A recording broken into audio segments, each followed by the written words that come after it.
Hi friends, ఇప్పుడు నేను బెల్లపు తాలికలు చేస్తున్నానండి. ఇదిగోండి బెల్లపు తాలికలు. మనం ఇలా పిండి పెట్టుకోవాలి.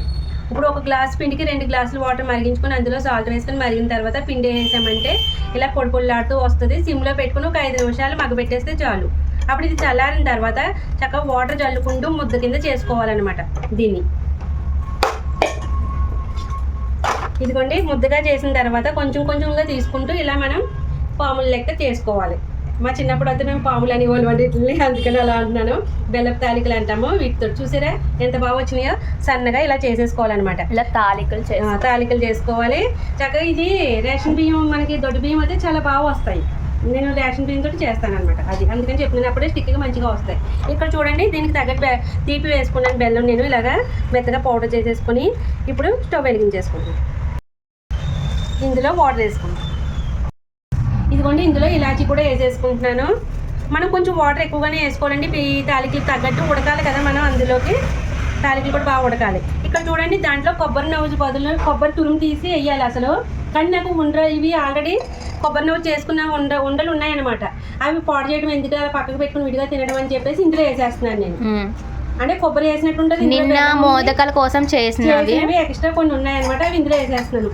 ప్రత్యేకించి కొబ్బరి వేయక్కర్ లేకుండా. అవును, వీటితో పాటు మరుగుతాయి. ఇదిగోమ్మా కొబ్బరి ఉండలో బెల్లం అన్నీ కరిగిపోయినాయి కదా మంచిగా. ఇప్పుడు ఇందులో ఈ బెల్లపు తాలికలు వేసేస్తున్నాను. సరేనా? ఇలా అలా వేసేసుకొని కదపకుండా ఉడకనివ్వాలి. చక్కగా మీడియంలో పెట్టేసుకొని. సరేనా? లాస్ట్కి వచ్చేటప్పుడు కూడా స్లో పెట్టుకోవాలి. ఇదిగోమ్మా మనం కదపకుండా ఇలాగే ఉడికించుకోవాలి చక్కగా.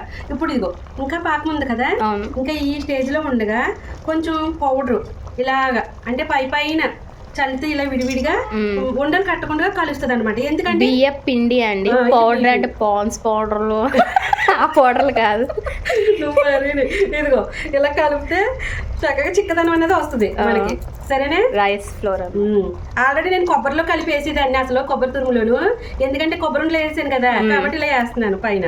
సరేనా? చిక్కదనం కోసం. ఇదిగోమ్మా మనం కలిపేసుకోకూడదు. పప్పును కలుపుకున్నట్టు ముద్దపప్పు అయిపోతుంది ఇదంతా.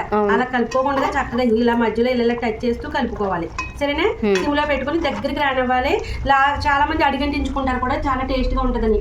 లైట్ దూరంగా ఉంటే కనుక చాలా బాగుంటుందని అందరికీ తెలిస్తే కనుక కమెంట్ చేయండి. నేనైతే ఇప్పుడు సిమ్లో పెట్టేస్తున్నాను దీన్ని. ఓకే, ఇదిగోమ్మా మనకి తాలికలు రెడీ అయిపోయినాయేమో అని చూద్దామే. ఇదిగో చక్కగా ఉడికిపోయినాయి. ఇప్పుడు గ్యాస్ అయితే బంద్ చేసేస్తున్నాను. ఓకే, ఇప్పుడు చల్లారిన తర్వాత తిందాం. సరేనా? సరే.